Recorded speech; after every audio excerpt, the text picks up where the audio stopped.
You're about to watch testimonials that was given by Gina. Gina participated in my workshops, in my motivation workshop and in my Triple C workshops. And she's here to share with us her experience, what made her to come to those workshops and how she felt after those workshops. Some of the things you're gonna hear from her are really inspiring. I am grateful for Gina to come and speak in front of the camera how the workshops she's participated made her feel and what she learned about herself from participating in those workshops.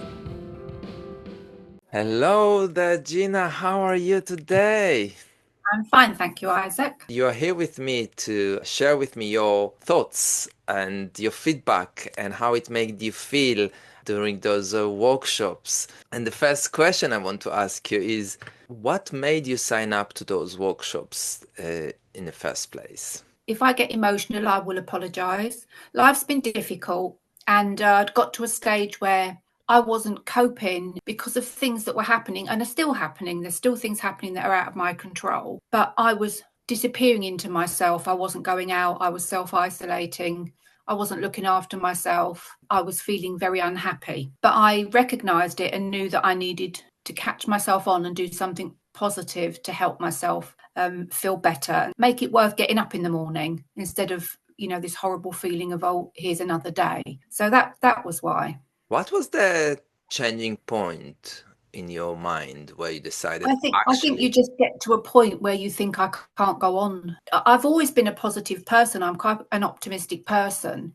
And then you suddenly realize that you've become this person that you're not. You don't feel yourself anymore. You feel like you don't have control. I still don't have control over a certain bit, but that's reliant on another person that I can't do much about.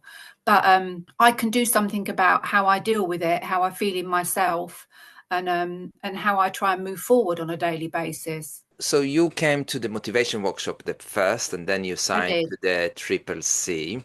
And can you remember how the motivation workshop made you feel? Oh, it was a while ago now, Isaac. I think it just made me realise that nobody's going to do this for me. I have to do it for myself. Mm-hmm. And I think that's the main thing, that you can only move forward through things.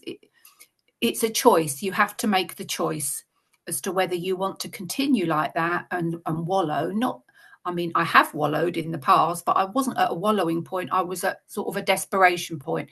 So I knew I had to sort of take things by the horns and try and do something about it for myself. I seem to have spent a lot of time in my life trying to keep other people happy and do things for other people. And really in the end that didn't work out too well anyway. Mm-hmm. Um, and I'd forgotten myself, so I needed to do something for myself. So it sort of motivated me to move forward and to look for ways to do that. I hope you are celebrating yourself. Yeah, definitely. I'm worth more than I am at that point, and but I need to do something about it myself. What surprised you the most during those workshops experience? Hadn't realised that I'd put up so many barriers, because you put up barriers in a way to protect yourself, but you're not, which to an extent at one point they did, but then those barriers become a prison, and only you can start, opening that door out of that prison to what's outside,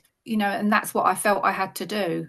Was there any particular exercise or moment that really stood out to you or I, shifted I think something? I think looking at the barriers put up for myself, when I could recognize all those things that I were doing that was Mm-hmm. holding me back from trying to live my life as well as possible in the situation that I'm in, and then realizing that I was putting those barriers up myself, and only I could take those barriers down, and to try and be brave in moving forward. And the fact of sort of looking at the reality of it, those things that I was feeling, what actually was factual, what was actually true, and what was I sort of reflecting on myself, and this fear that I had of doing anything. What was the worst that was going to happen? I had to start taking the risk. And I don't even mean big risks. I mean, I got so that I didn't want to really speak to people. I didn't want to, I've never been great with a lot of people. I've often had these feelings of not feeling worthy. Mm. And I used to feel that in groups of people, even when I was at work full time in the job I had. Well, I am worth it, and I've got to stop putting those barriers on. Those things that I'm feeling about myself actually aren't true. And what's the worst that can happen if I break down those walls and move forward? And I've lived in my house for 15 years and I knew nobody, really. I hadn't sort of moved out into the community. It was more difficult when I was working full time, but then situations within my home were also holding me back. And in the end, I had to separate that and think, well, that's separate. That shouldn't hold me back from doing other things. And that's how I ended up being able to move forward with what I was learning. Wow, that's quite powerful what you're saying.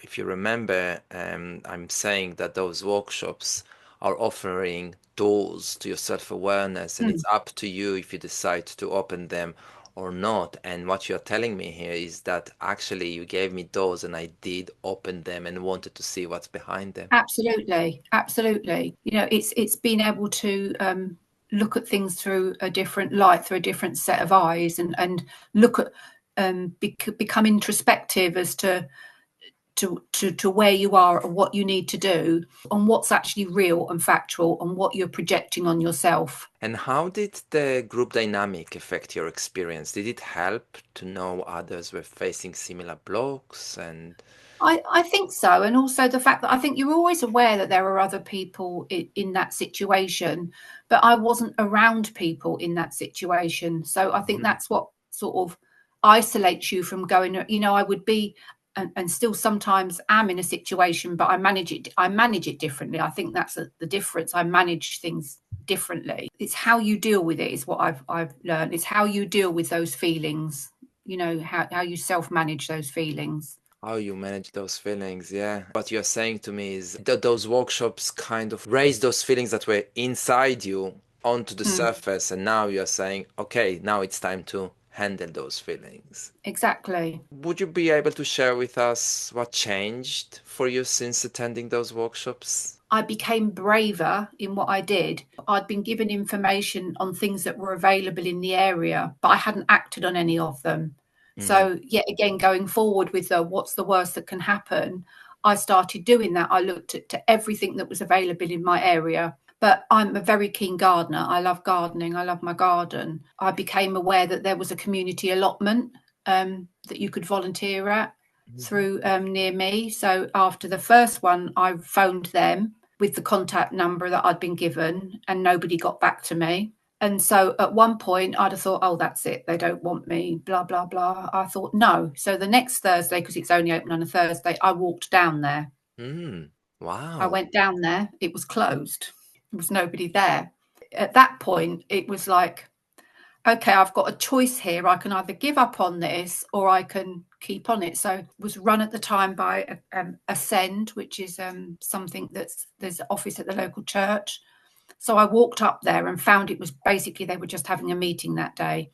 So I walked down there again the next week and I filled the forms in, and I've been going there every day since December, every Thursday since December. And the allotment is there's a lot of people there with similar issues, but also people that are neurodiverse, which was a field I worked in. It didn't bother me at all that I had people there with disabilities. And in a lot of ways that helped my strength. I've always enjoyed helping and supporting people in that situation. That's been a bonus to me. And also therefore I've made acquaintances. I won't say I'm friends yet, but I've made acquaintances. Yeah. In fact, one of them, when I was there this week, asked me if I wanted to go to afternoon tea on Tuesday for VE Day. At one point I would have just been no, I'm not going. So I said yes. I also was aware, and had been for a long time, but hadn't done it, about health walks that are available up the shops on a Monday and a Wednesday. And I started going to them, and I was so scared. I was so scared. I stood there the first week I went, and I felt so awful. When you feel like everybody's looking at you Mm-hmm. and everything. But anyway, I stood there and I went on the walk, and I go every week, or nearly every week. Sometimes I've got appointments and that, but I go every week, sometimes twice, usually on a Wednesday. and I've obviously therefore built up relationships there. There's people I can phone now. There's people I can speak to. There's it doesn't make me feel so isolated. In fact, one of the ladies from the allotment's going to come tomorrow and help me with some stuff in the garden, and therefore I can share my garden, which is I don't have anybody to share it with. Do you know what I'm saying? So it's made a big difference to me. I see that it makes you very, very emotional. Yeah. May I emphasize that by you doing that with me here, this interview, it's showing few things. One thing, that you are very brave to talk about your journey and Thank you. where you are, from where you were to where you are now. The second thing is, think about how much inspiration you are giving to other people in your situation. There's always other people in your situation, and I think that's what's nice about the allotment is it's okay to be vulnerable there. Sometimes we spend so much time in front of other people trying not to be vulnerable. Well, it is okay to be vulnerable, to actually be yourself. I think sometimes we all spend a lot of time.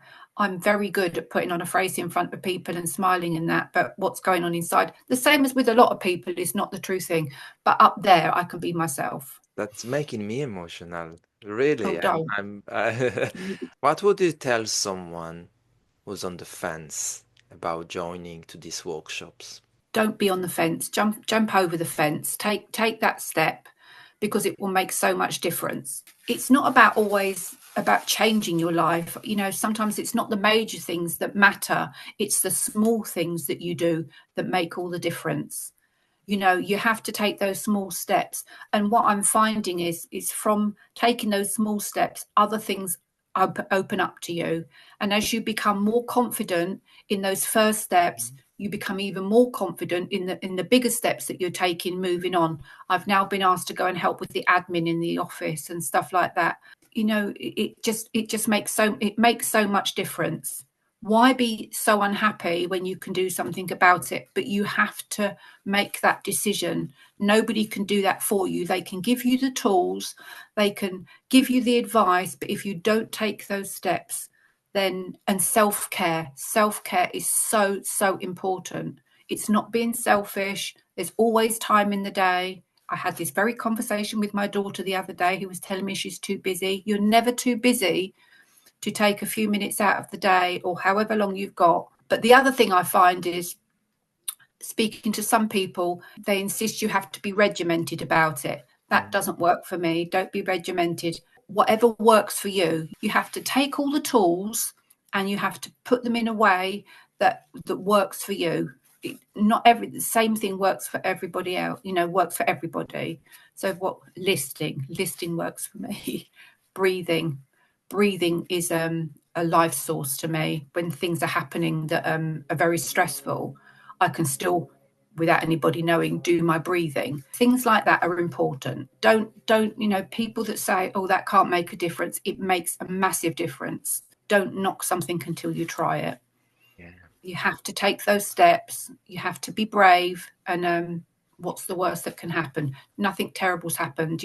I've been in a few situations since where at one time it would have knocked me back and I'd have given up, but not anymore. I don't give up. I take a deep breath and I move forward with it, and it makes a massive, massive difference. You're saying so many inspiring sentences here. What is the worst that could have happened is a very powerful sentence. But another thing that I'm hearing is, I am not forgetting to breathe. And people forget to breathe.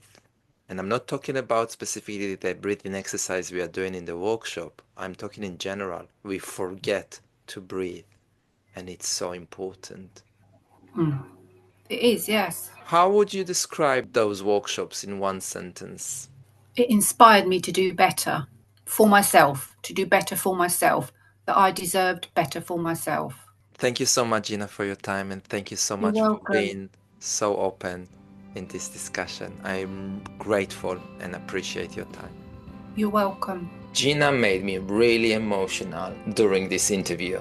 I'm hoping her words will inspire you to consider participating in my workshops. And if you want to learn more about yourself, don't hesitate. There is something inside you that tells you, I want to learn more about myself. Start from booking a call with me for 30 minutes, free of charge, and see how can we walk together.